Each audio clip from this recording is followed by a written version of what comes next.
सही है क्या एकदम से? इसको ऊंची करो और ऊंची करो।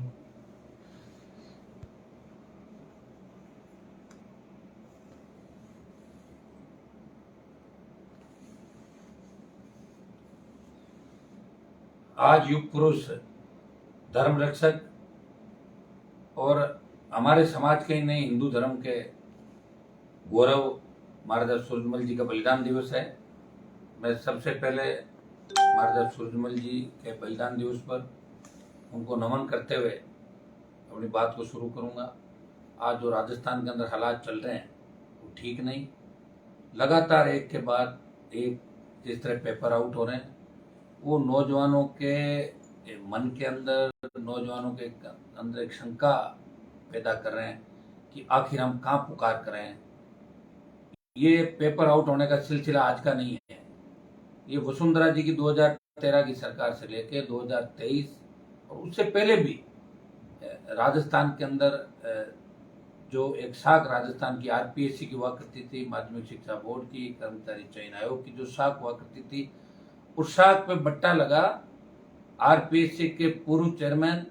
और मैं तो ये कहना चाहूंगा कि आरपीएस प्रमोटी आरपीएस हमेशा आरपीएससी के लिए कलंक रहे और आरपीएससी में भारी पड़े। चाहे हबीब खां गोरान थे जिनको जेल में डाला गया वसुंधरा जी के टाइम, और चाहे ये संजय सोत्रे हैं जो प्रमोटी आरपीएस है। लेकिन पता नहीं अशोक जी गहलोत को इनमें क्या लगता है कि इनको आरपीएससी के अंदर ले जाके बिठा दिया।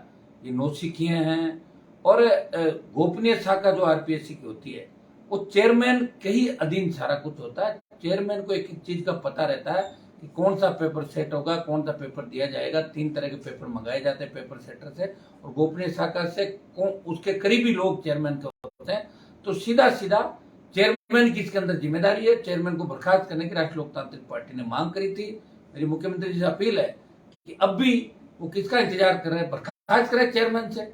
और तीसरा जो मामला है कि जैसे ही पेपर आउट हुआ, और आरपीएससी हमेशा तो विरोध करती है हर मामले में कि ये पेपर आउट नहीं हुआ, सही है गलत है, और आरपीएससी ने तुरंत स्वीकार कर लिया कि पेपर आउट हो गया। इसका मतलब कहीं न कहीं आरपीएससी की बड़ी मिलीभगत इस मामले के अंदर है।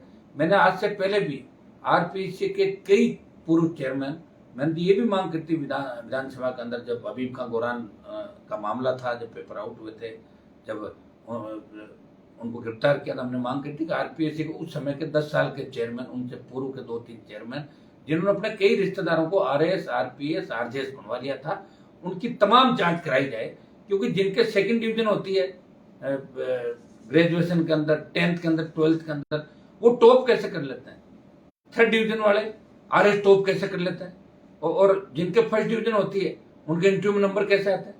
पहले भी आरपीएससी की एक गूंज रही कि किस तरह मंत्रियों के रिश्तेदारों का आरपीएससी के इंटरव्यू में कितने नंबर आए। 90% से ज्यादा नंबर मंत्रियों के रिश्तेदारों का है। रीट का जब एग्जाम सरकार ने निरस्त किया, पेपर आउट हुआ, तब भी मंत्रियों पर आरोप लगे, आईएएस अधिकारियों पर लगे, बोर्ड के चेयरमैन पे, उस समय के बोर्ड के चेयरमैन पे, गंभीर सेक्रेटरी चेयरमैन पे गंभीर आरोप लगे। लेकिन एसओजी ने जांच में उनको निकाल दिया। स्टेट की कोई भी एजेंसी अपने सरकार के मंत्रियों के खिलाफ, अधिकारियों के खिलाफ कभी कार्रवाई नहीं करती। इसलिए पेपर आउट का जो सिलसिला जो वसुंधरा जी से चला, वसुंधरा जी से चल के जो गहलोत तक के पेपर आउट का सिलसिला चला है, चाहे वसुंधरा के समय आरएस का पेपर था, चाहे एलडीसी का था, चाहे इसका आपका वन कर्मी का था, बाद में अभी जो पेपर आउट लगातार हो रहे जेएन के, एसआई के, रीट के, फिर 2nd ग्रेड का, तो एक गठबंधन सा नजर आ रहा है कि गहलोत वसुंधरा गहलोत का गठबंधन का, जो मैं हमेशा कहता हूं गहलोत वसुंधरा गठबंधन है, तो पेपर आउट में ही कहीं गठबंधन तो नहीं है। कहीं कांग्रेस और भाजपा इसी में तो नहीं लगे हुए कि पेपर कौन ज्यादा आउट करवा रहा है। और मैं भारतीय जनता पार्टी के लोगों से पूछना चाहता हूं कि जब आरएलपी कोई ट्वीट करती है तो बीजेपी को अचानक विरोध याद आता है। कल जैसे ही हमने कहा 4 बजे विरोध प्रदर्शन करेंगे तो 10-12 लड़कों को भेज के विरोध करा दिया। 4 साल में राजस्थान में बीजेपी सोई हुई थी क्या? जब विधानसभा में तय हुआ था रीट के मामले में, लोकसभा में मामला उठाया, रीट रद्द हुई, जब दूसरी जो रीट का लेवल था उसको रद्द कराने की बात थी, तब विधानसभा के अंदर बात चली कि जब तक रीट के मामले में सरकार रीट को रद्द नहीं करेगी तब तक विधानसभा नहीं चलने देंगे। बीजेपी आरएलपी साथ थी और बीजेपी ने कांग्रेस से अध्यक्ष के चैम्बर में जाके बात कर ली और हाउस चला दिया। आरएलपी अकेली बैठी रहेगी।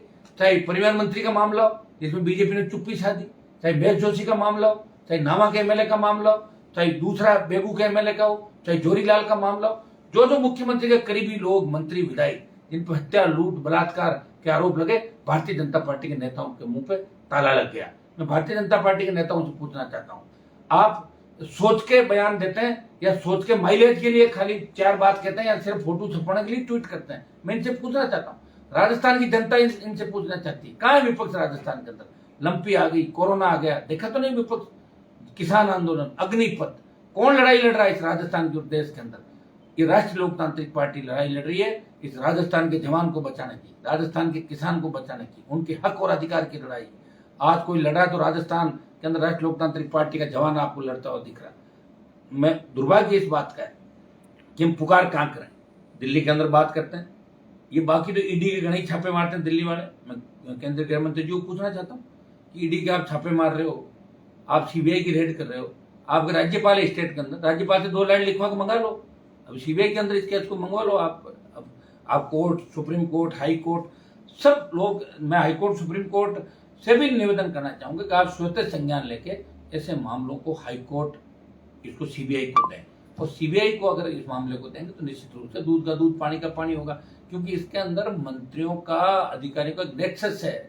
जिस तरह एक कोचिंग संचालक जयपुर के अंदर जिसका नाम आ रहा है इस पेपर आउट कराने के अंदर, वो तो कांग्रेस के 1 दर्जन मंत्रियों के ट्विटर चला रहा है, ट्विटर अकाउंट हैंडल करता है। जो आदमी कांग्रेस के मंत्रियों के, दिल्ली के अंदर कांग्रेस के नेताओं के ट्विटर हैंडल कर रहा है, ट्विटर अकाउंट चला रहा है, वो व्यक्ति कितना पावरफुल होगा। और वो पेपर लाया कहां से? सीक्रेसी से लाया। आरपीएससी की सीक्रेसी किसके पास है? चेयरमैन के पास है। तो सीधा सीधा मेरा आरोप है कि चेयरमैन को बर्खास्त करें, और चेयरमैन की जांच एसओजी नहीं कर सकती, क्योंकि वो मुख्यमंत्री के बहुत करीबी व्यक्ति होते हैं, वही चेयरमैन बनते हैं। आज मैं डीजीपी का एक बयान देख रहा था, कितना अनुभवहीन बयान डीजीपी ने दिया। हाँ, ये इंटेलिजेंसी में थे, गहलोत साहब के करीबी थे, सरकार बचाई होगी इन्होंने, तो इस बात का आप इतना बड़ा पुरस्कार थोड़ी दोगे कि राजस्थान बर्बादी की ओर चला जाएगा। गैंगवार की घटनाएं जो राजस्थान के अंदर बढ़ रही है, कौन जिम्मेदार इस बात के लिए? किसी को जिम्मेदारी लेनी होगी। डीजीपी ने कहा कि ये तो राष्ट्रीय नेशनल सिक्योरिटी, राष्ट्रीय सुरक्षा से जुड़ा मामला। आप बताइए, पेपर लीक को आप राष्ट्रीय सुरक्षा से कैसे जोड़ सकते हो? ये उस कानून के दायरे में कैसे आएगा? तो इस तरह की अनुभवहीन बातें अगर राज्य का डीजीपी करे तो इससे बड़ा दुर्भाग्य नहीं होगा। मैं नौजवानों से इतना ही आह्वान करूंगा कि हमें नए राजस्थान को बहुत मजबूत राजस्थान बनाना है, आपके युवाओं के, किसानों के सपनों का राजस्थान बनाना है। नए साल में हम सब लोग मिलकर पढ़ लेंगे कि 23 के अंदर मजबूती के साथ खड़े होंगे। ये जो मिलाजुली का खेल 20-22 साल से राजस्थान के अंदर चल रहा है, आज अपराध में राजस्थान 1 नंबर पर आ गया, हर पेपर आउट हो रहा है, नौजवान फांसी के फंदे पे झूम रहा है, किसान आत्महत्याएं कर रहा है। आज राजस्थान, हमारे सपनों का जो राजस्थान हुआ करता था, वो कहाँ है राजस्थान? वो उच्ची पुकार कर रही है राजस्थान की माँ, हमारी माँ बहने, बच्चे, कि हमारा वो राजस्थान जहाँ हम सुरक्षित हुआ करते थे। हम कोई सुरक्षित नहीं, कहीं सुरक्षित नहीं, कोर्ट सुरक्षित नहीं, कोर्ट परिसर में गोलियां मार दी जाती है, जेलों में गोलियां चल जाती है, आम आदमी सुरक्षित नहीं। अगर कोई खड़ा है तो वो सीधा बेचारा खड़ा व्यक्ति भी गोली का शिकार हो जाए, शिकर के अंदर हुआ। तो इस सुरक्षा की गारंटी कौन लेगा? आम आदमी की सुरक्षा की गारंटी सरकार की होती है। और सरकार ये है कि गहलोत की सरकार होटलों और बाड़ों में रही, गहलोत सरकार बचाने में लगे हुए हैं, और दूसरे जो सचिन पायलट वो मुख्यमंत्री बनना चाहते हैं। और बीजेपी बिना दूल्हों की बारात है, कोई दूल्हा नहीं, रोज नए नए दूल्हे आते हैं जाते हैं, सिर्फ एक ही टारगेट कि हमें 150 सीट लानी है, 1.25 सीट लानी है। ये भारतीय जनता पार्टी एक ही काम कर रही है।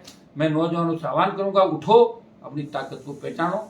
राष्ट्रीय लोकतांत्रिक पार्टी कल इस पेपर लीक के मामले में पूरे राजस्थान के अंदर मजबूती से प्रदर्शन करेगी। आगामी दिनों में हम बड़े आंदोलन, राजस्थान के अंदर जितनी भी भर्तियां हुई, जितने भी पेपर आउट हुए, जो ब्लाइंड मर्डर या ब्लाइंड जो भी क्राइम इस राजस्थान के अंदर हुए, उन सबको खोलने के लिए और हमारे जो मुद्दे उनको लेकर आरएलपी आगामी दिनों के अंदर आपको सड़कों पे मिलेगी।